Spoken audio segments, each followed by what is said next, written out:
मेरी दृष्टि में तो वास्तव में वृंदावन की पहचान ही कुंजों से है। अगर वन और कुंज यहाँ नहीं हो तो उसकी कोई पहचान ही नहीं है। नाम ही है इसका वृंदावन। ये कोई बुलंद शहर या बम्बई या कोई कलकत्ता शहर नहीं है कि यहाँ आपने प्रशस्त मार्ग बना दिए और गाड़ियां आ रही हैं और प्लेन उतर रहे हैं। इस तरह से करने से तो इसका विकास की जगह और ह्रास हो जाएगा पूरा का पूरा। और जो आपने ये राधा मोहन मंदिर की और राधा मोहन घेरे की बात कही, इसका बहुत ही प्राचीन इतिहास है। राधा वल्लभ संप्रदाय के प्रवर्तक हुए हैं गोस्वामी हितैषी जी, जो 16वीं शताब्दी में, जिस समय यहाँ रसिक त्रिवेणी विराजमान थी, हितैषी जी महाराज, स्वामी हरिदास जी महाराज और हरिराम व्यास जी महाराज, ये तीन यहाँ के पूरे कर्णधार हैं। इनके नाम पे ये इनको रसिक त्रिवेणी कहा जाता था। तो ये जो हरिवंश जी महाराज हैं, इनके पुत्र थे गोस्वामी कृष्णचंद जी द्वितीय नंबर के। इन्होंने ये यहाँ पे राधा मोहन जी के स्वरूप का प्रागट्य किया और राधा मोहन जी की निरंतर सेवा की, जिसको सबसे पहले चाचा वृंदावन दास जी ने इष्ट पद वंदन बेली में वंदना की है। इनकी सारे मंदिरों की वंदना की है कि जो राधा मोहन की जो वंदना की है, नमो नमो श्री राधा मोहन, कृष्णदास प्रभु लाड़ लड़ाए, सेवा में सही सके न बिछोहन। उसके बाद तो फिर बहुत सारे परमानंद दास जी भी हैं,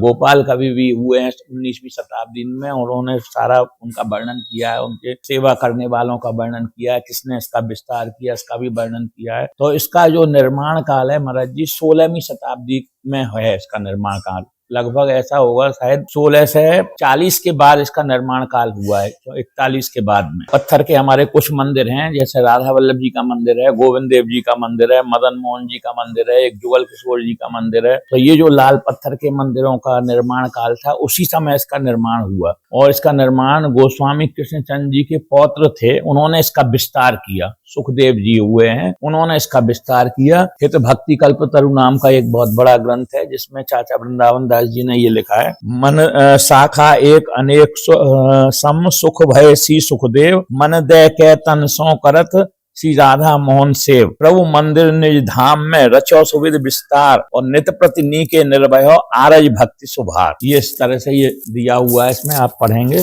राधा मोहन जी के मंदिर का जो कह रहे हैं इतिहास नहीं है, ये इतिहास भरा पड़ा हुआ है इनमें ग्रंथों में। एक ग्रंथ नहीं, पांडुलिपियों में ये इतिहास भरा हुआ है, किंतु आजकल पांडुलिपियों को कोई देख नहीं रहा है, केवल छपे हुए ग्रंथों को देखा जा रहा है। पांडुलिपियों में जैसे हमारे वृंदावन धामानुरागावली में पूरे वृंदावन का इतिहास दिया है, यहाँ की कुंजों का इतिहास दिया है पूरा। वृंदावन धामानुरागावली की ये देखेंगे, इसमें साफ लिखा है, कृष्ण चंदई छोटे एक कृष्ण चंद श्री बन चंदई छोटे एक कृष्ण चंद जी गाए, और राधा मोहन घेरो कर राधा मोहन पधराए। और राधा मोहन घेरे में तहा वैश्य क्षत्रिय गोस्वामी द्विज पंडित। ये 19वीं शताब्दी का वर्णन है, जब इसमें बसावट हो गई थी। 16वीं शताब्दी में इतनी बसावट नहीं थी।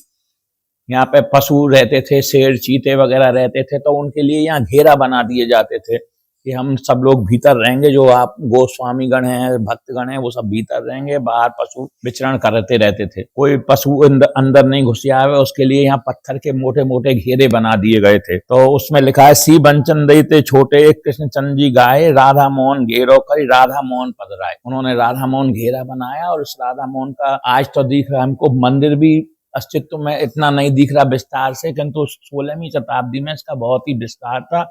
इधर चले जाओ आप जुगल घाट तक, इधर चले जाओ बिहार जी तक, इसका ही विस्तार था पूरा उस समय। किंतु इतिहास बदलते रहते हैं, यहाँ पे भीड़ का आना शुरू हो गया और धीरे धीरे मंदिर के लोग भूलते गए। तो ये कृष्णचंद जी महाराज ने बनवाया, और उसके वंशज जो है, इसमें आप देखेंगे वृंदावन दास जी हुए, फिर सुखदेव जी हुए, फिर उनके पुत्र हुए कृष्णदेव जी हुए, और एक भगवान दास जी थे अनन्य अली जी नाम करके, वो यहीं निवास करते थे। और चाचा वृंदावन दास जी ने कितने दिनों यहाँ निवास किया, गोविंद अली जी ने यहाँ निवास किया, और उनकी सारी सबकी पांडुलिपियां रखी हैं कि यहाँ बैठ के उन्होंने रचना की है।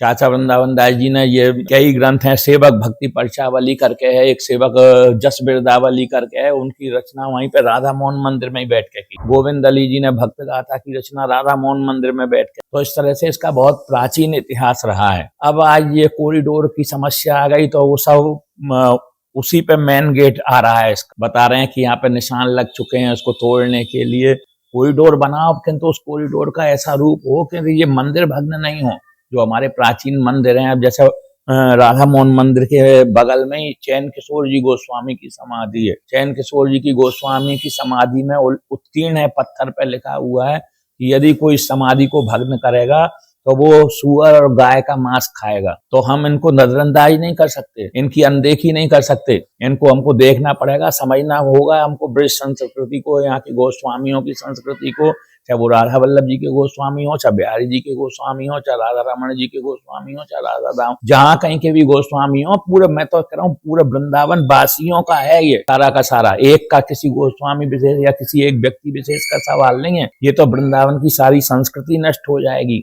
और ये विकास के नाम पे पूरा सर्वनाश हो जाएगा। तो ये ग्रंथ वैसे ही नहीं है, आज गंदी नाली बन गई है तो उनको अगर आप घाट दे, घाट है नहीं, इसका अस्तित्व कैसे मिट जाएगा। यहाँ से लेके 70 घाट बने हुए हैं, उनका पूरा इतिहास है, मदन टेर से लेके यहाँ तक के केसी घाट के आगे तक सारे घाट हैं। आज भी यदि खोदी जाए तो सड़क के नीचे सीढ़ियां दबी हुई हैं, 60 सीढ़ियां दबी हुई हैं। ढूसर घाट है, मदन मोहन जी का घाट है, जुगल घाट है, जुगल घाट पे ये पूरा हरिदास जी तोमर एक हो गए, भक्त राजा हो गए, उन्होंने पूरा जुगल घाट का मंदिर बनवाया, जुगल घाट का निर्माण कराया। किंतु अब वो जुगल घाट की जो छतरियां हैं वो घरों के भीतर घुस गई, उन पे कब्जे कर लिए गए। तो इसका मतलब ये थोड़ी कि वो जुगल घाट का अस्तित्व नष्ट हो जाएगा। इतिहास तो बताएगा ही ना सारी चीजों को, जिन्होंने देखे हैं वो बताएंगे, जिन जो प्राचीन ग्रंथ हैं वो बताएंगे इनको कि यहाँ पे ये चीज थी और ये हो गई यहाँ पे। तो उसको हम अनदेखी नहीं कर सकते किसी भी तरह से, और उनको उजागर करना है हमको। आज ये इतने घाट, कुछ घाट खुले भी हैं, कौन सी योजना आई थी उसने कुछ घाटों को खोला था, जैसे विनीत नारायण जी